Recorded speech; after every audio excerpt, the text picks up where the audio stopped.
We're just sitting here talking in circles now. So everybody, put your hands together for this day's guest. We've had a lot of guests lately, so here we go. Oh, you're a big butt slut? Me too, baby. Me too. Everybody, put your hands together for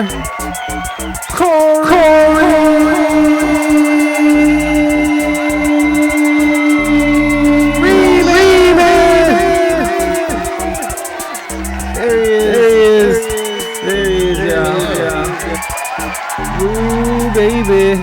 He's here. He's here. There he is. Corey, welcome. Thank you so much for sitting through all that stuff. All the guitars. Yeah. No, Corey has a wide array of guitars around. Hold on. Let me give you the full blast here. Look at that. That's all his guitars there. Oh, and that ain't even all of them. That's not even all of them. What's called a problem. Oh, there's at least 50 in this house, but mainly what I have is a problem. Is it a problem or is it a collection? I could have worse ones. Well, worse problems. Yeah, exactly. You could be addicted to heroin. Absolutely. That is, I mean, certainly not the alternative I'd like, and therefore decent way to go.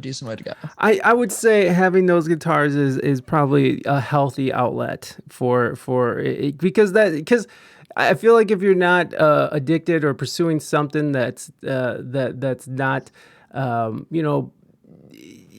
adding to your creative process or adding to your life, then you're just going to end up going down like a dark road. Like you could be like because you're kind of addicted to shopping too. So like you could also be like shopping for clothes and just be in massive debt because of clothes.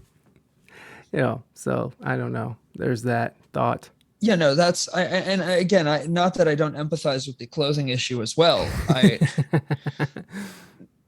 It's, but again, yeah, my parents never had to worry about me growing up. I hate needles. They never had to worry about a tattoo or getting my ears pierced or, taking smack. Like that was never in the equation or in the cards. I think they lucked out on that end. That's good. That's great. I mean, fuck yeah, man. So you're a good kid. Yeah, we'll say that. Did you get good grades and stuff? Did you get were you a good student? Great test taker who hated homework. So you just smart enough to not know. Yeah. I knew what I needed, and you don't need to give me a patronizing, homework sheet to tell me, this, that, or the other thing. The irony was I was going to be a teacher, but I realized, no, I hate the bureaucracy. Yeah. I couldn't imagine being a teacher these days, man. Being a teacher nowadays, especially here in the States, it's like, I don't know. Like it's sad that teachers have become politicized. You know what I mean? Like they've become sort of this weapon that can be sort of turned on people in certain situations, and they really are just underpaid babysitters. Absolutely, it's just they're being treated such, but they're not. That's right. The whole thing. They're incredible human beings right now who are just trying to get through to become educators. They're coming from different fields. They're going into this because they care. These people do care. And yeah, no, if we continue to look at the education system as not, and this is, you have caught me in rare form getting even mildly outwardly political, but no, education should be the silver bullet in this country, and we've got to figure out a way to improve it, but we need to keep getting the strongest of the pack going in there. Yeah. To, be in these schools and to be in the education field. And just because I didn't have the gall to deal with the bureaucracy of all of it doesn't mean that others shouldn't try.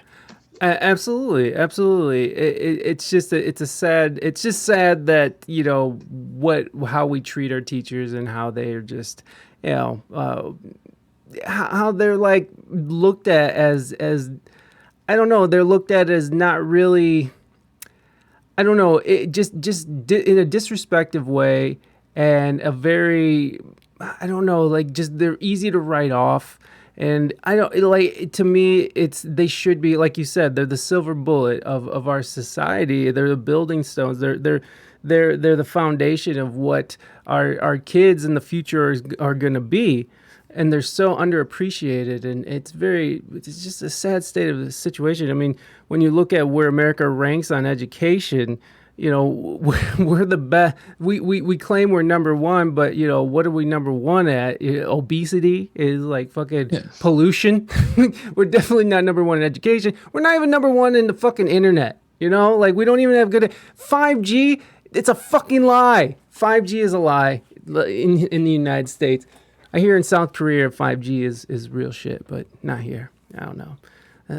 No, yeah, my grandmother, she was a 3rd grade teacher. She was one of the elite. She was the head of the teachers union during one of the largest teachers strikes that ever happened. The Levittown, New York teachers union strike. She was out in the front of the picket lines. She was, calling people scabs. She was out there, bless the woman. She was crazy. I adored the woman. Yeah, but she was crazy. How was she crazy? Oh my God. Her nickname was Screamin' Rieman. She was, and bless the woman. She was a 3rd grade. If she was teaching about anything, her class went on a field trip. So this is Levittown, Long Island. And so, if they were talking about, the Statue of Liberty, lo and behold, there would be the field trip to New York City. She used to take the kids to go see the Rockettes, the Christmas Spectacular each year. Awesome. Field trips to Philadelphia, field trips to there was a place on Long Island called Safety Town, that was about, all the things about, crossing the street the right way, yada, yada, this, that, and the other thing. I think Legoland, the New York Legoland might be where that is now. I don't quote me on that, but that might be the case. Yeah. But she was an absolute hooch. She was absolutely ahead of her time, but she was insane. When they would go to the Statue of Liberty, she would dress up as the Statue of Liberty. Beautiful. She had all the cockamamie outfits and everything. Like, crazy woman. She was a crazy woman. I think my father said there was a time she was on the news, her and her teacher friends, they dressed as the Brooklyn Bridge for like the 150th anniversary of the Brooklyn Bridge or something like that, or the 100th anniversary or something. I don't know. But she was a nut job. But she was beloved by her students. Oh, absolutely. Yeah. She was absolutely beloved. That reminds me of my wife's mom. She's fucking out of her mind, but she is an excellent educator. She fucking kills it. But yeah, I don't know. I think it does take a certain amount of, I think it takes a certain amount of insanity to do anything good in this world, like just to have the fortitude and the gall to even sort of stand up and do something, different and do something interesting. But my favorite human being, favorite American ever, this guy right there, Teddy Roosevelt. Oh, dude. His whole thing. Teddy. His whole thing.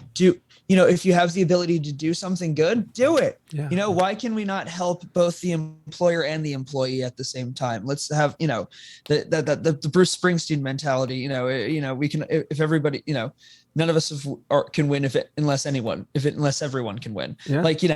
It's, and he went with it because this is a guy, on the one hand, came from absolute privilege, the Roosevelts were one of the most wealthiest families in America.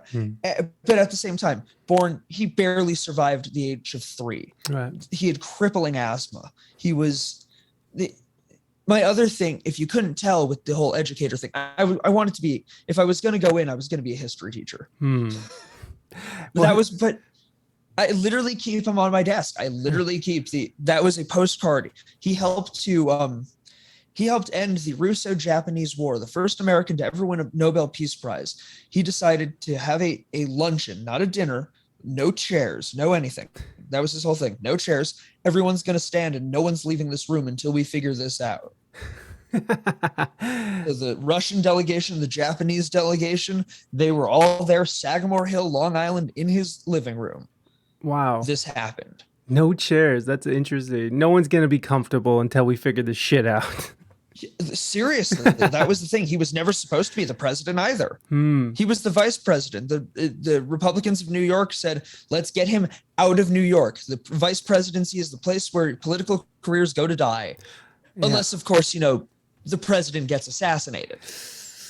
Yeah, And wasn't he that like the mayor of New York as well or something, or governor? Wasn't he he was the hated? governor of New York. He was the police commissioner of the Police city of New commissioner, York. yes, but he was hated, right? Because he was actually Oh enforcing yeah. the law there, and He's like, yeah, we have these laws. Actually, follow them. He was hated by the German and the Irish immigrants because he's like, we have, even though the blue laws were stupid, they're like, we have blue laws. We're not going to be, the taverns cannot be open. But these guys are like, what are you talking about? No. yeah, those taverns stay open. Gotta have your booze.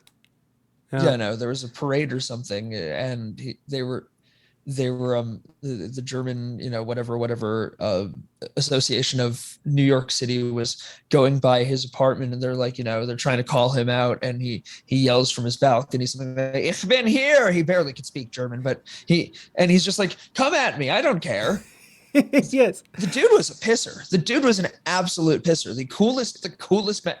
He Yeah. discovered a part of a river that had never been discovered. He almost died doing it. Was that in South America? Like Yeah, when the he was River of like, Doubt. and he was like in his like, wasn't he in his 50s or something? He was older when he did that. Yeah, he had just lost the bid for the presidency again. He had just been assassinated a year Oh prior. yeah, and he went on with the speech anyways, right? He got Yeah, shot. he And speaks for an hour, ladies and gentlemen.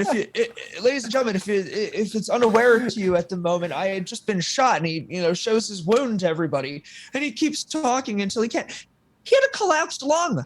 I've had a collapsed lung. I almost died from it. Jesus Christ. Like, and he kept talking for an hour. Yeah. Yeah, he definitely was he was a hard ass and definitely just kept it going. Like, oh man, no, there's no American leaders like that anymore. I don't think. Where is the tenacity? For real though. And again, I apologize to totally just tangentize, but that's my problem. Like when I'm with people, like, so the band, when we're going from place to place, I'm super annoying to be with. I'm incredibly annoying to be with because we'll pass something on the side of the road, Yeah. and I'll look something up and find something out, and I'll start playing tour guide Corey. And when we're in Boston, we play in Boston every single month. We're at a place called the Greatest Bar, right on Friend Street, across from the TD Garden. We're actually there this weekend, Oh, this very nice. Friday. There you go. If you're in And Boston, there you go, folks. 10 p.m. Come on down. Get It's it the get night. it in.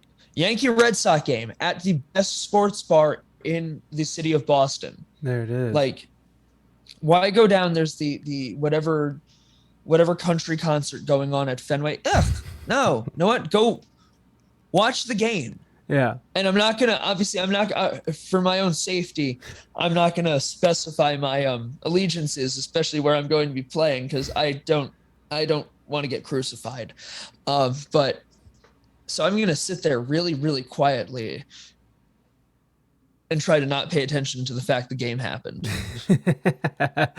So you're a tour guide. Well, I find that interesting. Like me and my wife will do that too. Like if we're traveling and we're driving, I'll get on Wikipedia and find out. Like one night we were reading about how Ohio was it was key in the Underground Railroad, only in the fact that they didn't want anything to do with it, so they let people kind of pass through, but they were still like, fuck you, we don't want anything to really do with it, but they were like, okay, but you can come through, but only because they just didn't want problems. They're just, I live in Ohio currently, and it's a weird Total state. apathy. They're Yes. just like, if their thinking at this point is, I guess, like, don't let it become a problem for me, and it's not a problem.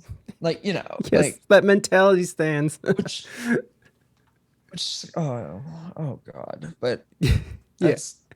that's a whole. Yeah, right. We had some questions from the chat that I forgot to get to, but are all those guitars yours? And Those are all mine, yes. And then Reina wants to know which one's your favorite. Which child is your favorite child? Sophie's Choice, Jesus Christ. But I have the quick answer. No, it's not the favorite. Here's the way I've always rephrased this question, reposed this. Which is the one, the house is on fire, which is the first one I go to run for? I'm excited about this.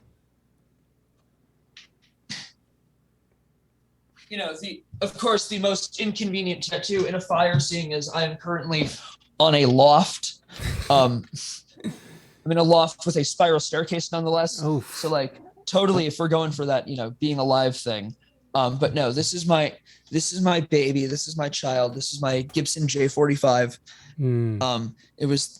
I had always seen the pictures of like Hank Williams playing one. I had seen, Jackson Brown and Bob Dylan, like all these guys played Gibsons. yeah. And the J45 used to have the nickname the workhorse because it's just that viable. It's the absolute most incredible. Yeah, it looks beautiful. And it sounds as pretty. And again, I apologize. This board has never been good with picking up the sound.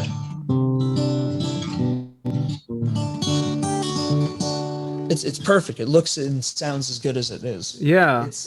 Oh my God, I love that thing. Absolutely love that thing.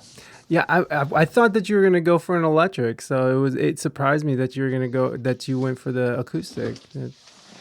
And I guess maybe in the back of my head, subconscious wise, the electric that's kind of the equivalent of that one in as far as my electrics go is on the other side of the house. Okay. So I guess it depends on which side of the house is the first one. We'll make it convenient, but I'm really hoping and praying I'm in here because I'm in my room. Yeah, exactly. It's like what do I have access for? Yeah, I always thought about that too. It's like what would I go for? And I think at the end of the day I would go for my Nord Stage 3 because it's the most expensive piece of equipment I have. So I'm just like I'm going for the Stage 3. Fuck it, and it's light. And I can get out with it, so whatever. They say nobody puts baby in the corner, but he did and will definitely save in a fire. That's right, Skittle Farts. You saw it. You saw it there first. Everybody, go ahead. As long as I turn out better than Patrick Swayze, we're fine. Oh, poor Swayze. Poor Swayze. He went out. It's interesting how much my mom and like parents think that dude was the sexiest dude ever. I mean, it's not that he wasn't. He was definitely a good looking dude. He did outlive Jennifer Grey's nose though. That movie's so fucked up. That movie is so fucked up because it's definitely like a 35-year-old man like trying to hook up with a fucking like 15-year-old and teaching her how to dance sexy. Can we talk about Romeo and Juliet for a second? And why have we praised this story about, complete, I think she's 14, he's 17, and there's a priest telling them to shtup each other. That's like, nice. And we celebrate this. We call this the greatest. They kill each other themselves. Yeah. They kill. Spoiler alert if you didn't graduate or get past freshman year of your high school, but we're calling this the greatest love story of all time. Two teenagers who met each other 3 days prior, who shtup each other and then kill themselves. Yeah, different times, what? Man. It was different times.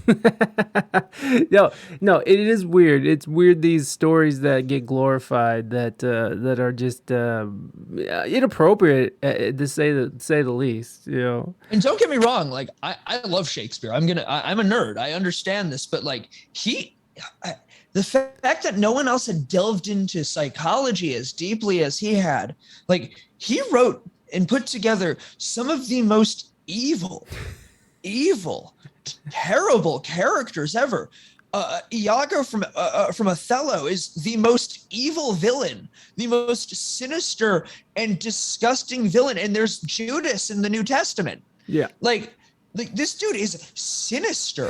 He it's not Romeo and Juliet where they kill themselves. He gets these people to kill themselves. There was that girl in Massachusetts a few years ago who texted the boy to kill himself because out of love for her. Oh. Like that was a thing. That was like a thing. Like look this up. It was in Massachusetts. There was this girl in the high school she's in jail now. It was a precedent kind of case, but Shakespeare writes this into a real thing. Shakespeare this character is disgusting. You look at like Hamlet, there is some of the most disgusting and horrible things happening in it, but he wrote it so well. It sounds real pretty. It doesn't. Michelle Carter, who encouraged her boyfriend to kill himself, was released Yep. from prison early. She was released. She was released early. This was 2020, January 23rd, 2020. The 23-year-old served 11 months of her 15-month sentence after she was convicted in involuntary manslaughter for Conrad Roy's death. Look at her. Yeah, she has Amber Heard vibes going on Oh my here. God. I was just thinking that oh my God. No. Yeah. She does. And what was the hotel girl who the woman who faked she was an heiress? Oh, the Netflix thing. Yeah. I can't remember who that was. Someone knows who. But Who yeah, you've got it's a little hurdy, it's a little you think of that too, Corey a Miller? little It's Shakespeare it's got a bank problem. it's a she what was it? I mean, honestly, there are people in jail for drugs and not killing people. Yeah, that's true. Skittles says that people would offer their lives in the earlier times because they had shorter life expectancies. Perhaps I don't know. But yeah, weird things go on. Humans are a strange breed. They're just we've caused the most destruction. We can expound on love and create life, but we can be so cruel and horrible to each other. And then we'd like to put it in our art and reflect on it. It's weird. We're weird. We're weird. Oh people. yeah. We are a very, very, very weird breed. Yeah. It's you think it's crazy how in the scheme of, time, how genuine humanity has existed for so little of it. Yet the amount of impact that has been caused, positive or negative, within that time, unlike any other time prior to it, things that took millions, billions of years, within this blink, this of history, we've done this. It took 60 years for a man to go from aviation from the Wright brothers until we went to space. Yeah. Or the moon landing specifically. Right. I think it was like 66 years. Think about 66 years to go from a thing made of, fabric, a giant burlap bag in the sky, to landing on the moon. Yeah, man. Yeah, it's just moved so fast. It's moved so fast, and the technology that we're developing is, I feel like, moving faster than our meat brains can sort of handle. Have you seen the pictures that are coming out of NASA from that new the new Incredible. Yeah, Absolutely. these things. If there's ever a need, if anyone needed to, and whatever you're doing, and again, I'm interested where these conversations be, but if you needed the proof in the existence of a God, Are you religious? I'm interesting.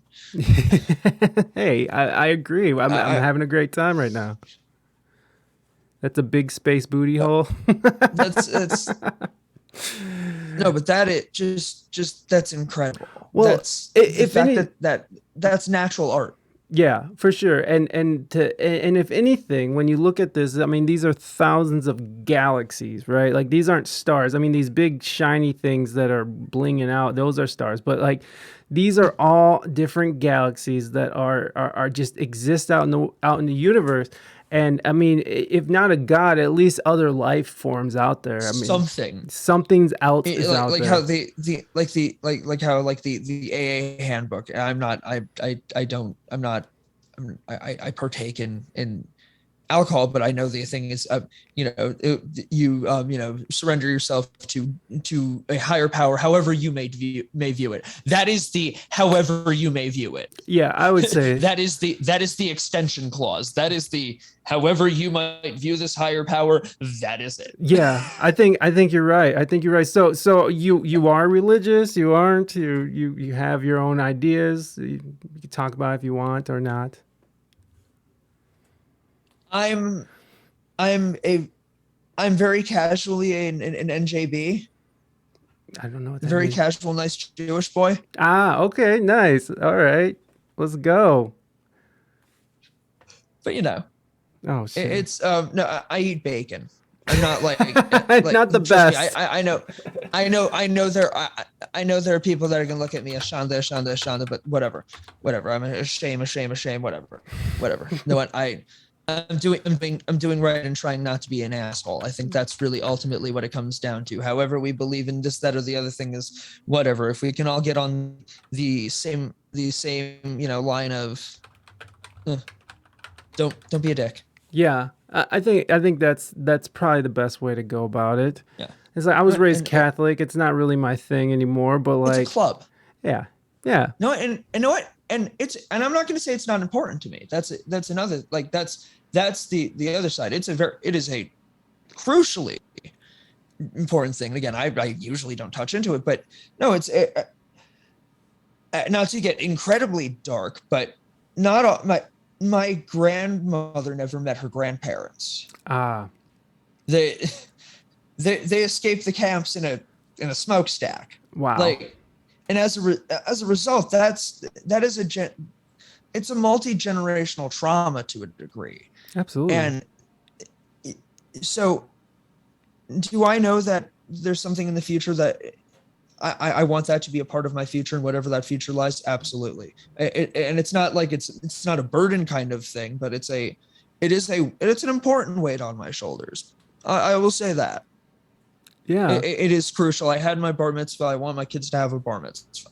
No, I think That's I think that I mean I used to be very much against it. Like after I grew out of the whole Catholic thing, I was like very much against religion. I'm like all the horrors that religion has brought upon mankind, but it's also brought on a lot of amazing things as well. I mean, I know there's a lot to be said about on both sides of this issue, but it's brought a kind of law and order, not to sound like that kind of person, but like a certain amount of order to this chaos.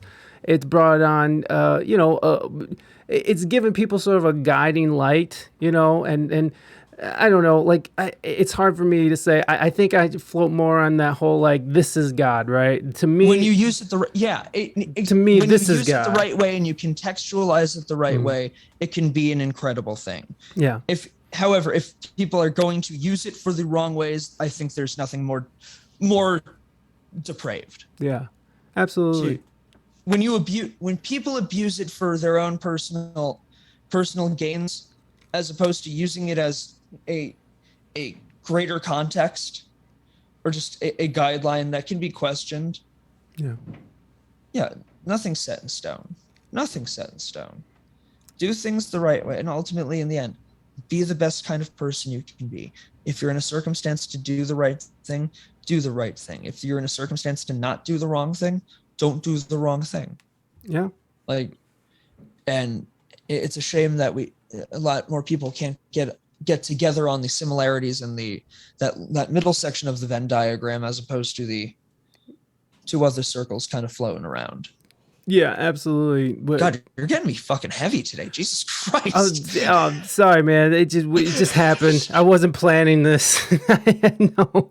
By the way, "Sweet Woman" is the new single from Corey and Rieman and the Dilemma Band. And I'm dropping a link in the show in the.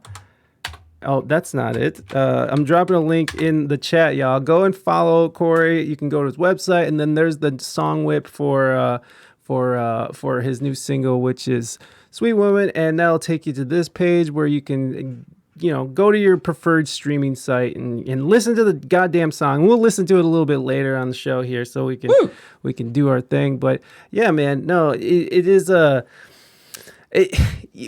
Me and my son, we were watching these. We watched a video and we were looking at these new pictures that are coming out, and like it's nice to be able to share in this like deep, profound sense of like we are just this speck in this ever expanding universe, and it's nice to sort of share that with my son and sort of put into context what, like like we are a speck, but we should value each day, and take in this beautiful expanding universe around us. It's just like an appreciation. And I think that's sort of one of the things that religion does bring into it. And I'm not a religious person, but I do believe in the idea of being grateful and being, Yeah. and showing thanks. And I don't know about prayer, but like, prayer for me is like meditation or mantras and stuff. Well, I was just about to say, whether you call it prayer, whether you call it mantra, and now in high school, my friends and I, we were dorks. We really, we wanted to be the Beatles, we wanted to be the Rolling Stones, and we tried, way too hard on this stuff. And to a degree, though, I will thank our nerdiness because I'm a big George Harrison fan.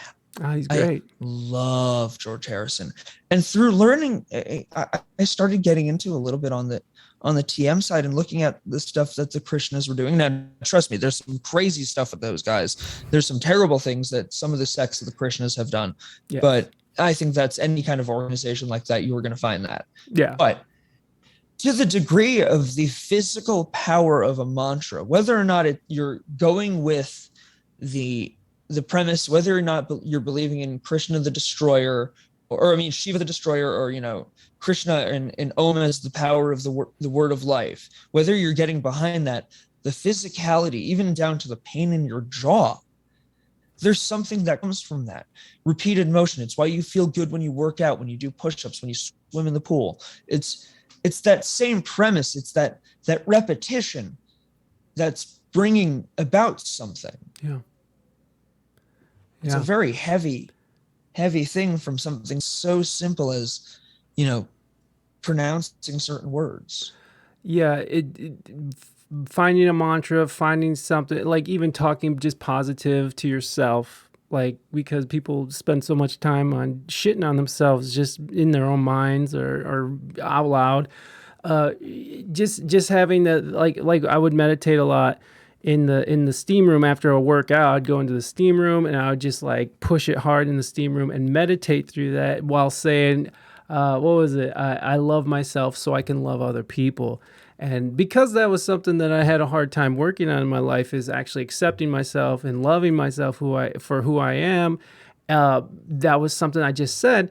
And when I first started doing it, it felt stupid. It felt silly, but it's so amazing what the power of words can do, and sort of help carve these new pathways in your brain, that because you can just sit there and tell yourself these things and eventually you'll believe it. Now that can be in terrible ways, but it can also be in very positive ways as well.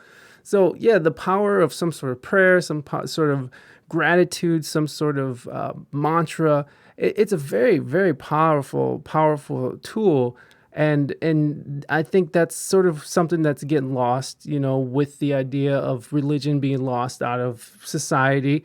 And again, I'm not religious like that, but it's still like I see the benefits of it. And so many people reject it because there are these few things a lot of things that happen that were negative that comes with religion. But I think that we could take these different parts of it and utilize it. That's when people spoil it. That's not religion itself. That's the humanity of it. And it's going to happen. Any kind of organization, it's going to happen. People are going to ruin things. Ultimately, it's not the idea or the ideal. It's the person that's going to ruin it. Yeah. And you know what? It was last year when the sea shanties got popular for some unbeknownst reason to me. What are the sea shanties? So sea shanties were like these, for some reason, that stupid song, The Wellerman, which isn't even actually a sea shanty. But like last year on TikTok, people started singing these like old, sailing songs. Oh, okay. Like pirate songs. Yeah. And for some reason that got like super popular all of a sudden. But here's the reason why those became a thing. In the first place, a sea shanty was used when you were doing different operations on a ship. There was a certain beat. Dun dun dun dun dun dun dun dun dun dun dun dun dun.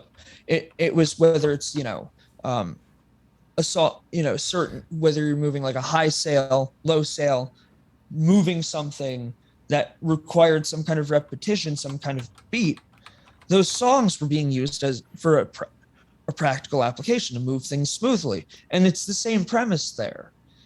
You attach these words to something Mm. to allow you to just get through the job easier. Mm. Yeah. Chain gangs and singing. It, It's the working in the same. fields. It's the same premise. It's working to a beat. It's finding a beat. Mm. And so you think it got popular on TikTok because of why? I don't know. I don't know Oh. why, but it's just the with those in general, like in general, Mm. there.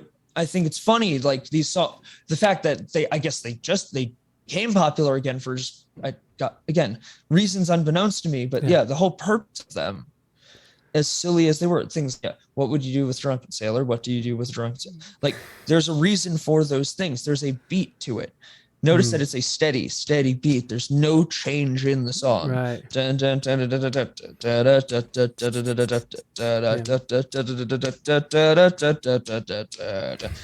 The beat stays the same Yeah. because it's some kind of operation.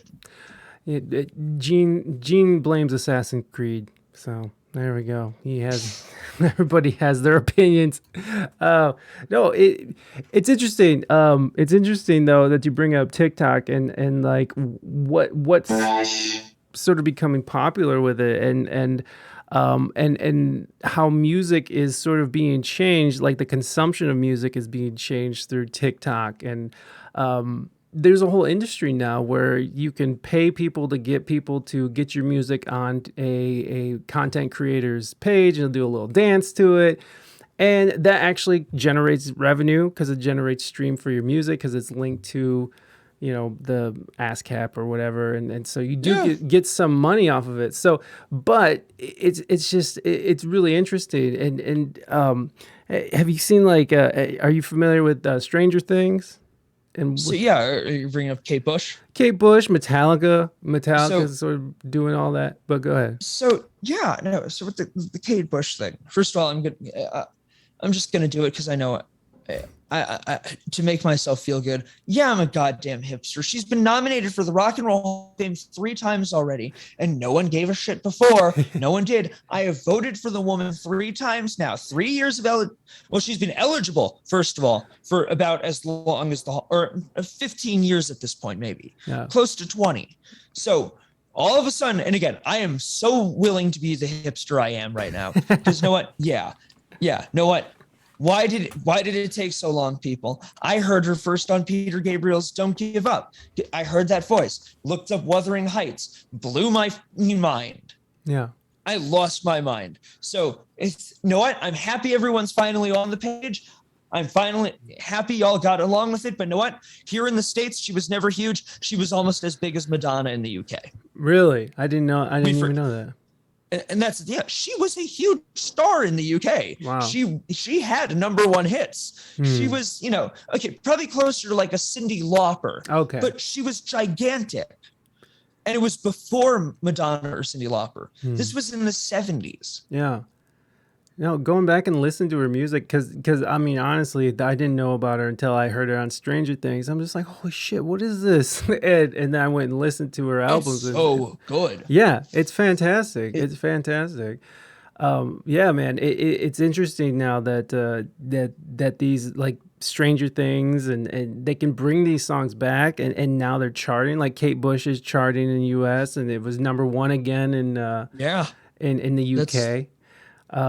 But so she was nominated for Rock and Roll Hall of Fame but never got in.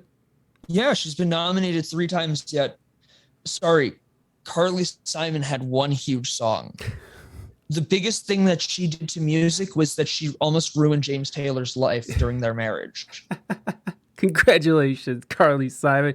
I honestly no. I've read. You want to talk about You're So Vain? Yeah. Yo, I've heard parts of her book. and fucking I am just not impressed with that human being, like as a person either. And because she comes from a Simon and Schuster, right? She comes from the Yep. publishing company. Her father was in that, Simon and Schuster, so she grew up just absolutely filthy rich. She's just, damn it, Mm-hmm. Yoko. It's I wouldn't say Yoko, but maybe Yoko. I don't know. But yeah, so No, wait, is Carly Carly? Simon could sing. No, she has her thing. I'm not hating that Well, much. that's the difference between her and Yoko. But yeah, Yeah, she okay. could at least sing. That's just so funny seeing her like just going off. Did you spend the 8 hours watching the Peter Jackson documentary? I did not know. No. Do it. Was Do it. okay. All right. It's Fair enough. it's 8 of the best hours you like. You, I don't know in history if we've, as far as rock and roll's gone, anyone's ever been given such a comprehensive look inside of the biggest stars in the world. Hmm. Like, to see the creative process of a band put to its absolute test. These guys can't stand each other. Yeah. They cannot. They can barely be in the same room with each other. They haven't written songs together in years. This process they'd recorded in the studio. John comes in to do his part. Paul comes in to do his part. Ringo lays down the drums first. George complains that his songs aren't being put on the album. This is the process with the Beatles. And they're like, you know what? They pretty much know if this isn't the end, it's the beginning of it. They're like, let's do a TV special and we'll record an entire album for this TV special. It'll be great. Let's bring in the guy, I forget the director, but he's really annoying actually, but got a terrible annoying voice, and he's managed to. He also is the guy that filmed the Altamont Festival. So between breaking up the Beatles and the deaths at Altamont, we can blame this guy, I think. So they get these cameras in and they try recording in just a soundstage, recording an album, bringing in the stuff from Abbey Road, like literally getting the Apple and the Parlophone stuff over, the EMI stuff, and they're not feeling it. They move into the Apple record headquarters and they start recording the album that would become Let It Be. Ultimately, they're like, okay, let's not do a TV special. That's going to be too much. We can barely stand each other. No TV special. What if we do a live performance somewhere crazy? Let's go to Mount Everest. Are you stupid? No. Let's go, I don't know, Stonehenge. Logistics don't work. Eventually they end up on the roof. That's how they ended up playing that last show on the roof. They're like, we have 4 days. I don't know, play on the roof and not tell anybody. And it was pretty badass. This is like mildly punk rock for the moment. For sure. Like, they don't tell the police, they don't tell anyone that anything's going on, and they have a bunch of curmudgeon-y old Anglos who are on either side of their thing trying to get them to stop with the raucous and the loud music and the blah, blah, blah, blah, blah. So the cops, the bobbies, they show up looking all prim and proper. The noise complaints, improper, and the secretary at Apple, she's a queen, absolute queen. She is just handling this. Do you guys want tea? Do you want anything to drink? I'll get someone who's in charge. Don't worry. Can I get you anything for the meanwhile? No, we just need the person in charge. All right. And she's distracting them as the Beatles are, playing and recording. They are recording this whole show, just like the entire recording process. And I don't know how they were able to put up, and there were times they couldn't. George leaves. He is like, fuck you. You're cool, but fuck all of y'all. Yeah. He goes through that. Ringo, I love you, but you two need to just get your shit together. And he leaves, and they're like, this is a problem. And you get to hear that they didn't allow cameras on this one, but the film crew put in a secret camera in a flower vase to listen to John and Paul kind of having a really deep heart to heart. Like, what have we become? How did we piss off George? Like, and for the first time, John and Paul had egos. Yeah. But it's both of them admitting their own wrongs for the first time. Wow. So worthwhile. Watch it. Okay. You want to get into the heart of people, and it blew my mind. Is that on that all of HBO? this existed. Is that on HBO? Disney Plus. Disney Plus. Okay. All right. All right. I'm fucking with it. I'm fucking with it. 8 of the best hours you will have ever spent. So is it an 8-part series or is it like a? 3. Oh, okay. So it's just these long fucking dude. That's wild, man. It's like being in the room. Yeah. And the Yeah. lighting, the way it was edited, the way the film was restored, it's to look not like you're watching a film, but as though you are in that room. Cartagena wants to know what it's called. Get Back. Get Back. I saw that it came out. That came out earlier this year, or was that last year? Yeah, it came out on Thanksgiving. Okay, so So technically last year. Last year. Okay, yeah. I saw that came out. I just never gave it a thought. It's been hard for me to get into like rockumentaries anymore, man. Like I'm just like reading. Whole different ball game. Well, the way you're explaining it, it sounds fucking amazing. But like I've read like different rock stars biographies and stuff, like Keith Richards and fucking which is pretty good. Wait, oh, do you by chance mean Life by Keith Richards? Yes, that one. Yes, it's good, man. I love the struggle parts. To me, like the best part is the struggle, and then after that, it's just all like French Riviera and fucking models and drugs and shit. And it's like, well, yeah, no, that whole Exile on Main Street bullshit. But which best is story in there. The best story is the story of the time that Charlie Watts. So Mick is he's ready to leave the band. He is ready to start a solo career in the 80s, very early 80s. I'm Mick Jagger. I can do this. No, you can't. And he's belligerent and drunk, and he's with Keith, and Keith's like, you should calm down, maybe. And Keith Richards speak. And Mick is trashed. He calls up to Charlie Watts's room. Where the fuck is my drummer? Charlie Watts gets dressed, wakes up, proceeds to put on a 3-piece suit, goes down.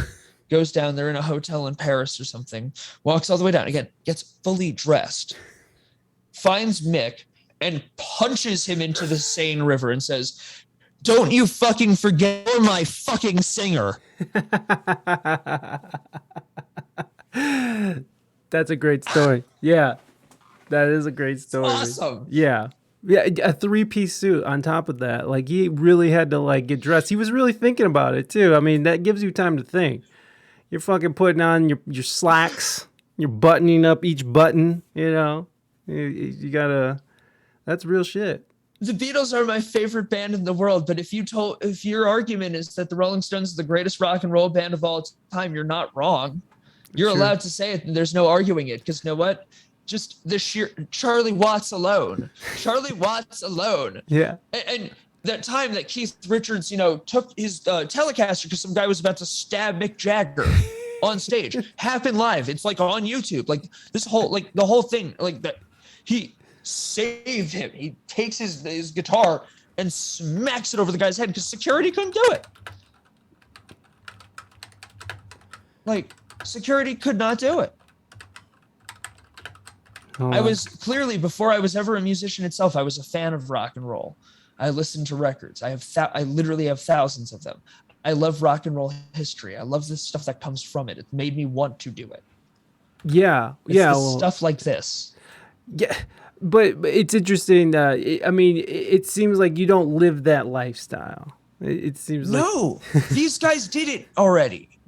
Fair enough. And you know what? They were breaking new ground with it. You know what? There was a time in the world for Keith Moon and for Joe Walsh to perform room trash and destroy Holiday Inns and throw TVs out windows into swimming pools. But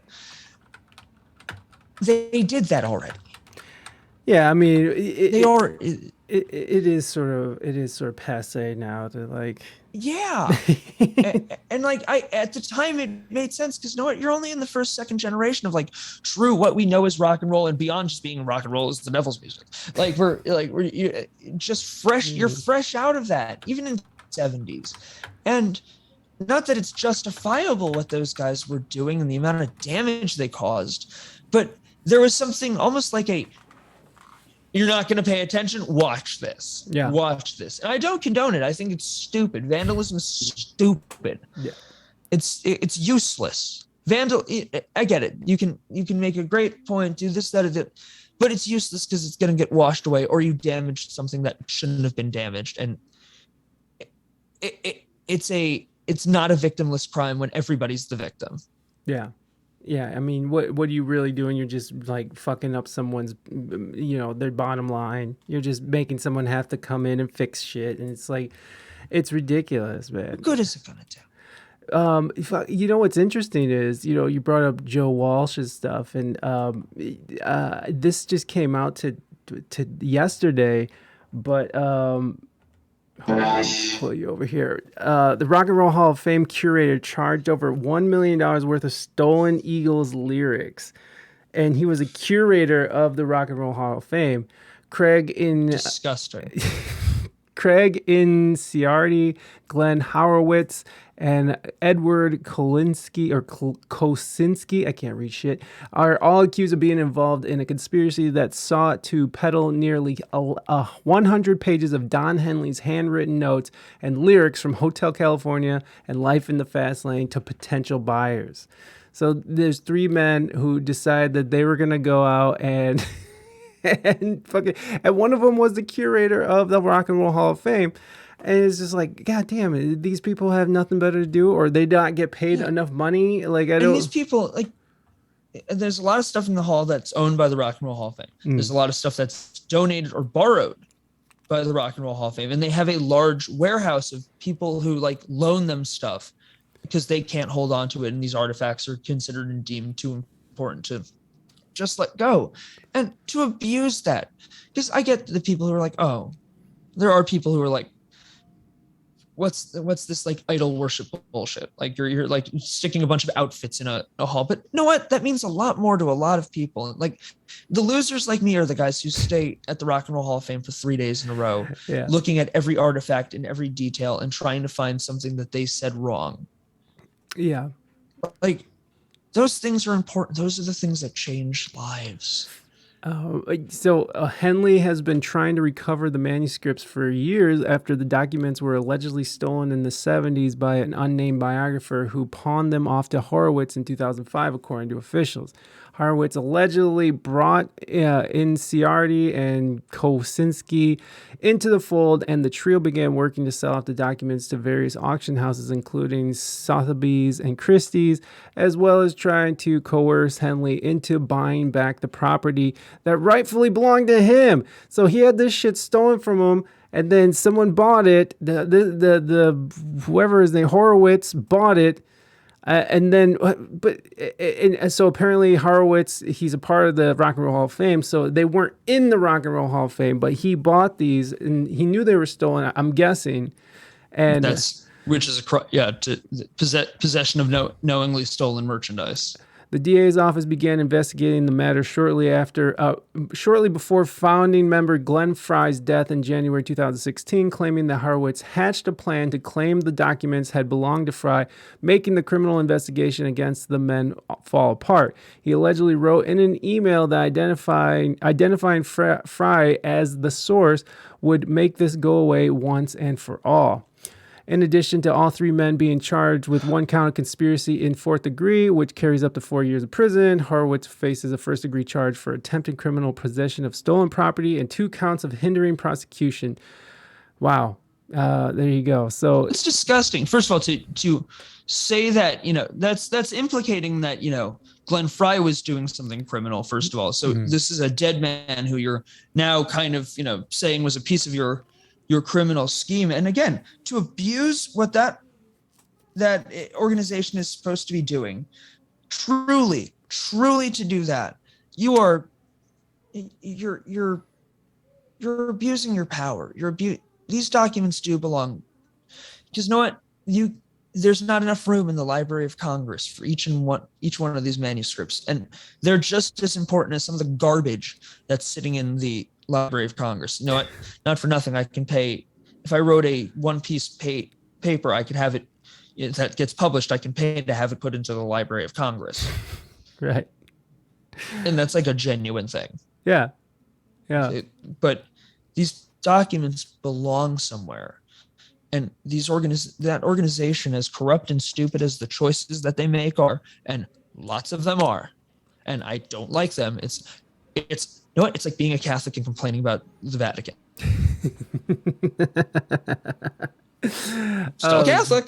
yeah. I'm complaining about it though. Right. Right. That's me in the Rock Hall.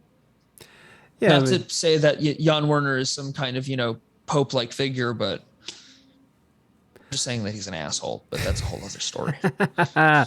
hey, man. But you're right, man. Like the things that As are we have the Rolling Stone interview right there, well, or article right there.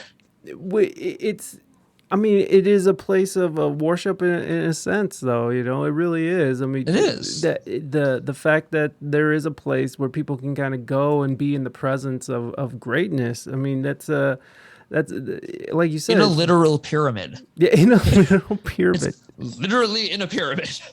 Have you been to it? Have you been to Cleveland? I have a few times. Okay. It's incredible. Yeah, It's awe-inspiring. yeah, it's really cool, man. Cleveland's a great city. Yeah, it's fun. It used to be kind of shitty. It was like cool. The and then Mistake just on the shitty. lake. It was. Mistake on the lake. Yes. No, Cleveland But in the is last cool. like 10 years, Yes. they have Absolutely. that casino. They put that casino in. All the stadiums are right there. The aquarium, the Rock Hall are all within walking distance of each other. Great city. Great city. Yeah, definitely over the years it's come up a lot, and like when I used to play there back in like the early 2000s and stuff, it was garbage. But in these, yeah, I mean, because it was kind of cool, like when they got the flats in there, but that with the shit, and that's when I was like starting to play in Cleveland, and like things were going bad. And then I know after like the 2008, when the whole financial collapse happened, like that's when a lot of cities took a shit. But I feel like a lot of cities have come up before the pandemic, of course. I feel like a lot of cities were sort of coming up in their art and their music scenes, their art scenes. There was a lot of momentum building. And I don't know. Detroit's getting cool again. It's all right. It's all right. The Motown Museum is fucking cool. But no, I mean, as a music scene, yeah, Detroit's always carried heavy hitters, but they always move out, man. They always sort of like piss off to It has east or west phases. coast. Yeah. Yeah, I mean, Detroit definitely has something going on up there. But I almost moved to Detroit because I was in Southern California for 13 years before I I'm moved. sorry. Yeah. I loved it, okay? I fucking loved Southern Cal. I loved San Diego. It was a fucking blast. Okay, I you know enjoyed what? I recant my statement. San Diego. I can't stand LA. LA's awful. I'm gonna get crucified, but Nah. I'm a New York boy. Yeah, I can see that. My parents are both from Long Island. Though I'm the only one in the family, I'm an Islanders fan. I am, which again, I am a glutton for punishment and understand that. But I can't do LA. I can go, I feel out of place. Did you ever see that movie Annie Hall? Yes. The Woody Allen movie? Yes. Classic. When he goes to LA, that's me. Yeah. That's me. I don't get it. I don't fit in there. I don't feel good. Yeah. No, there is a feeling. It's a whole feeling. Like, and I would always feel that every time we would go up to play in Los Angeles. As soon as we hit up like Orange County, it starts in Orange County, and then as soon as you hit LA County, it's over. Like you feel it, like the whatever fault line nonsense that's underneath it, or whatever the vibe is, the hive mind, bad of fucking, juju. Just it's all there, man. And as soon as we'd get back down into San Diego, like there was like a feeling of relief, like oh my God, I can breathe again, and I can do, like I can live my life, my brain can function properly. I lived in LA for like 2 months, and I had to go. I couldn't deal with it, man. It's terrible. No, there's no public transportation. And on top of that, the gas costs are disgusting. So it's like okay, so you're going to starve or you're going to be, isolated, and you're going to starve from not being able to, like, go to the grocery store, which, by the way, where are you going to find that? Yeah. Um, Yeah, you have to. There's no. It's not, the walkability is dog shit. It's not. It's not a walkable place, and that's what's so awesome about New York is like you have that ability to get around. everywhere. Yeah, yeah, it's awesome. No, but yeah, the LA vibe is not cool. But yeah, man, the art scenes around the country have been. I felt like we're coming up before the pandemic. Even LA, before I left, the scene seemed to be getting strong again. At least like that scene where musicians are supporting musicians, people are supporting the actual music, people are going out to see music, people are supporting music. Now, I mean, I've been out since the pandemic, so I'm not really even in it right now. It's just whatever, I'm doing my thing. But you've been out there doing it. How are the crowds? The crowds are coming back. So last weekend we were at the Watkins Glen International for the 25th annual the Finger Lakes Wine Festival, and there were 10,000 people there. That's awesome. That was a crowd of 10,000 people. That's incredible. And we've got a bunch of residencies. My band, the Dilemma Band. We've got we play every month in Boston at the Greatest Bar, which is right on Friend Street. It's you're like next to the TD Garden. It's the hottest sports bar in Boston. Each time we play there, there's a few hundred people there. We're on the bike and beer tour. We do that. We're at different craft breweries across the country almost every weekend. And with that, there's 1,000 people at each of those shows. Live music is coming back. People want it. Yeah, I can imagine. People are craving it again. I can imagine being sort of pent up for a couple of years and then, opening the floodgates. It's going. It's happening. With like the rising cost of everything and gas and stuff, are you doing a lot of travel gigs? I mean... Oh, yeah. Hey, you know what? They still go on. You don't care. You know what? You have a gig. You show up. You go. You know what? We have our hub up in like Owego, New York. Because I mean, it's the last outpost of like civilization and humanity for a while there. But we've been playing a ton upstate, in Pennsylvania a lot, Maryland, Baltimore. We've been in Baltimore a few times in the last few months. It's been pretty fun. We're going down. Got some more in Jersey. We're all over the place. And you know what? You can still find hotel rooms. It's not crazy. There is availability. Sometimes it's pretty tight. Like Boston, I know there's only one room available. If you want to come this Friday night, the Greatest Bar, the Indigo Hotel, has one room left. Let's go.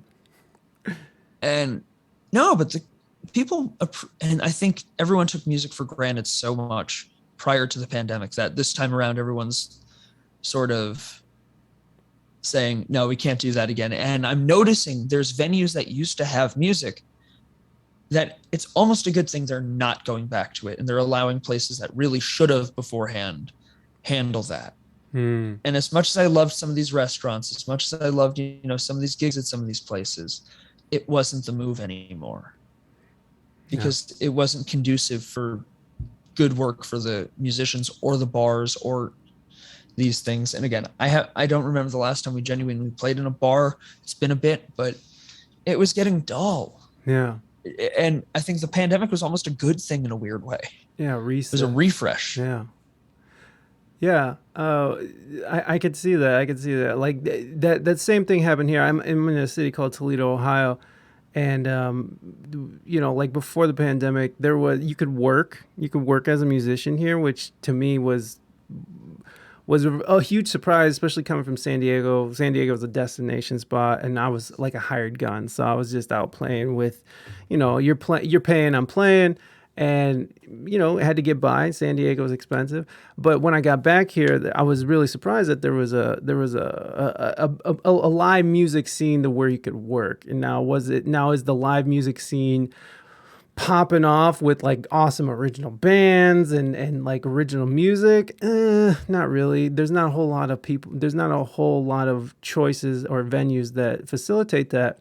But what I am seeing now is that, for a while there, they weren't paying like they could, but people were working throughout the whole pandemic. And that's that whole like, that whole apathetic sort of mentality that Ohio has is where we didn't give a shit in the pandemic. We were back And at it. I will say, to a degree, we did keep working. Yeah. I won't say that we didn't, but we figured out how to make it safe. And at first, you know what? I was playing solo shows behind a screen, behind like a curtain, putting my sound outside of it, and just I was like the boy in the plastic bubble. I was John Travolta. It was great. That's so cool. But you made it work. And yeah, and then you know what? Once the outdoors shows started happening, we are set up. We have the ability to play in a tiny room to setting up sound for a festival, and that's not an over exaggeration because we've done it. Wow. We've run festival sound for a couple things, and so we were ready to do things outside. We were ready to play at some of these venues, and as a result, we never stopped. We started up our own web show that kept going throughout the pandemic, and it kept interest and people clicking. I was like, you know what? It'd be so fun to do something kind of like this. It was fun. And every Monday, Dilemma Monday, it's right from the band's page. Dilemma Monday. And from there, you know, we had something to keep going, and that got syndicated to a radio station. And from there, we kept getting more gigs and we played, you know what? We knew we were going to have to play weddings. We were going to have to play parties. And you know what? We got damn good at it. Yeah. We found it. And I will say that even music, artistically speaking, they were still satisfying because we weren't going to do the traditional, your cha-cha slide part 2 weddings and the electric slide, yada, yada, yada. We wanted the people who are weird. And even before the pandemic, the weddings that we have played, so they've ranged from the Dinosaur Hall Peabody Museum in New Haven, which is literally rattling bones, very cool, wild time. There was a nautical theme with Disney undertones, lesbian wedding that we played, where they wanted us to play Love Shack and Shout, and it was the greatest moment of my life. It was a wonderful time. To a swinger pig farm wedding. You heard that right. A swinger wedding on a fucking pig farm. Let's go. Hell yeah. A swing. Why have a wedding? I don't know. Well, you know. Like, it seems. What was that like? What was it? I mean, please, I gotta know. So these guys owned a pig farm, and it was huge. And it wasn't just pigs. There was all sorts of livestock. They had fields. They were growing things, probably growing other things too, coming to think about it. Hey. And this was everything. Like, I want you to take in your mind, like that Rorschach test, that original, like, what's the first thing that comes to your head when I say swinger wedding on a pig farm? You already have 90% of what you need to know. PBR, coolers of it. The guy who was doing the wedding, which I am an ordained minister. This was before that point, though. Oh, nice. This guy, he runs a church for people who are a sobriety community, bikers, former drinker bikers. Okay, so sober bikers. He was the guy. There was no one there not drinking, though. There was, you know, the food was great. It's like, you know, farm to table, like from the farm to the table. Like, it was very good, but again, it was, you know, it was a pig that was there. And there's some wonderful wedding attire. This was interesting. There were wallets. This was everything I want you to picture, because it was. We played a wedding like that out in Vermont too. It was a gorgeous piece of real estate. Yeah, like middle of nowhere, Vermont. And there's a huge valley overlooking. We're on top of this cliff, and they were doing fireworks later that night. And now, again, this is, you know, we were talking camo. We are in that deep northern part of Vermont where it's like, who would have thought that there's rednecks up here? Because it's Vermont, right? But like, you know, Yeah, I think of fish, Ben and Jerry's, like Yeah, not but just. yeah, no. These are liberals with mullets, and I like that. these are guys who were in the NRA for the original purposes of the NRA. Like Oh, when they were still like actually like, hey, let's not shoot people. Hey, let's actually know how to use your weapon. Hey, let's yeah. let's keep America safe as opposed to that. But I'm not going to go there because Republicans buy sneakers too. That was Hey, always Michael Jordan's thing. Michael Jordan said Republicans buy sneakers too. they do. But yeah, so they're doing fireworks. Now, have you ever seen fireworks go off at eye level? Like kind of firework, Yeah. not like I'm going over the border to New Hampshire to go, smuggle fireworks that like you do in your driveway. No, this is so they're at the bottom of the valley. They set the fireworks from going, and they're coming up over the gorge kind of thing that we're standing on, like at eye level. Right at you. That is a whole different perspective. Yeah. When you see the because you think of them, they look so flat, right? No, it's a bomb. Yeah. It's a bomb. It's fucking bomb. It's literally a bomb exploding. Yeah, like in various directions. Like this is crazy. We've played some weird shows. Yeah. Hey, but those weird shows, I feel like that like it helps define you as a musician. It helps. Yeah. It gives you that fortitude. It gives you that tenacity to keep going, and it builds character. Shit, man. You gotta love those fucking crazy gigs. Knowing you can play for everybody and that there's something there, you can provide a great time for anyone who's there is the best feeling in the world. When you can get everybody from everything. Yeah. Wanting to, deep plague. There was a backyard party that the band, like the singer and a few of the members got COVID. So this was extremely last minute. Oh. Now, what we didn't know we were walking into, I think these guys were Colombian. The woman's parents and everything, her whole family were coming, and they were not. Usually not rock people. That was like they're like we're a little nervous. The thing we got to tell you. So I think they were Colombian. So yeah. So they're usually used to like dance. Can you guys get people dancing? Like yeah. And she was nervous. She was skeptical. Yeah. Grandma, grandpa, dancing like they would be. And when we were done, we had a playlist ready to go for stuff they would want while we were breaking down, but it's as though the music we were playing the stuff they wanted the whole time because you know what, they danced. Yeah, I love that. Yeah, man. Dancing is gone in this society and it's sad. Yeah, casual dancing. Yeah, I agree, man. A lot of people they just sit or on their phone or whatever the situation is. But I love that story that Malcolm Gladwell talks about the Beatles and how they had to go where they were younger and they were playing. Was it in Germany where they went? Oh, Hamburg, yeah. And they that's how they learned to sort of get their groove, and that's where he was calling the 10,000 hours thing. But they were able to perfect their musicianship and themselves as a band by playing this fucking crazy nightclub and having to play 5 shows a day. Yeah, and they were doing 5 shows a day. You had to bring people in. They were yeah. No, like seriously, the club owners would feed them uppers. Oh, God bless them. To just keep them going and keep them going and keep them going. And there's some crazy story. The other Beatles witnessed the losing of George Harrison's virginity. Mm. They were there because they were sleeping behind their room was behind a curtain at a movie theater. They were playing at a place called the Kaiser Killer. That was the name of the first club they were at. And at the Kaiser Killer, the stage was gross.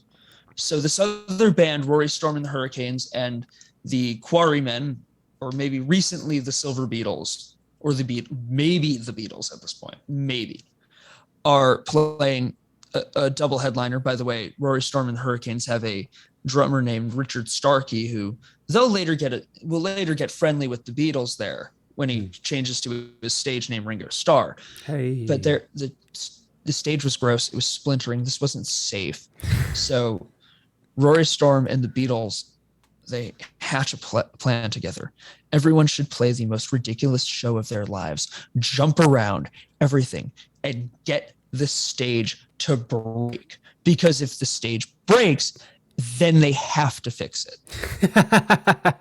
That's a good. And they put that was such a story, and the story had enough impact that it made it, I believe, into one of the first Beatle movies that were made, the biographical films. I think it was Backbeat.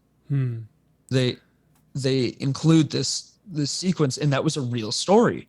That this club's stage was so gross and so decrepit. They're like, and they wouldn't do anything. These club owners want to spend as little money as possible, and it's surprising they're still club owners who want, like, if you're a club having a band, you should have a PA. I agree with that. I'm with you there. If you want to be able to have music, you should be able to have music. And you know what? I get it. You can't, some places can't have a designated just spot just for music where you don't have tables. I get that. I'm cool with that. You know what? Someone's going to be eating dinner sometimes. You know what? You start 15 minutes late. You do what you need to do. Yeah. But if you're not prepared sound-wise, GT fuck out. Like, yeah, no, I agree with that. I agree with that wholeheartedly. That club owners should, if they want music, have their own sound. I mean, on whatever level that sound is, you know, like, because sometimes you'll walk into a situation and the sound is just garbage, but at least it's present. No, I fucking, that's part of the reason why I don't like playing gigs a lot anymore either, is because it's hauling all this shit around, and I'm getting older, man. My back hurt. Fucking, I'm sick of getting home at like 2-3 in the morning and then bringing my shit in because the biting snow is gonna ruin my equipment, and you know, the whole thing, man. You seem like a young guy. You still got some spunk left in you. Like, how old are you, if you don't mind asking? So in October, I will be turning that horrible, horrible rock and roll age of 27. Hey, but you're not a horrible drug addict, so you're okay. Yeah, no. So that's always a positive. Yeah, no, I'm not on smack. That's the big plus there. Yeah, it helps. It helps. So where are you at? You're in Connecticut? That's where you're at? I absolutely am. I am in the home of George Michael, John Mayer, and MGMT. But what? The home of John Mayer, Michael Bolton, MGMT. Oh, yes, that's where they're from. That's where they're from. Okay, yes, okay. Yes, sir. That's about the only things that have come from Connecticut. And drug addiction. Other than pretension. The foul looks of everybody else in the nation. Oh, you're from Connecticut. Oh, it is. We're not all Greenwich. Let it be Let it be stated, we're not all from Greenwich, and Mystic Pizza sucks. Just throw those, like, get those things just immediately out of the way on the Connecticut stereotypes. I've been to Hartford before. I'm sorry. Yeah, well, it was okay. I definitely went and scored drugs in some weird alley. That was like the highlight of being there. But that was it. But no, there's this really cool club that I went to and saw. I can't remember their name. Maybe Wolf Creek or something. Place. It's in Rhode. You saw Max Creek at the Living Room Lounge. Is that what it's called? Okay. Yeah. Is that what? It's in. Is Providence in Rhode Island?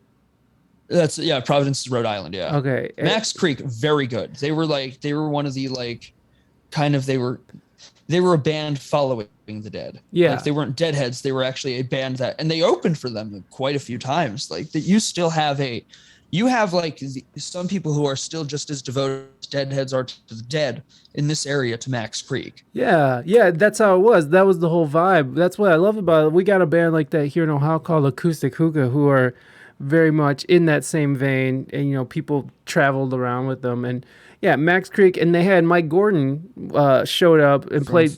Yeah, from Fish. They showed up and played.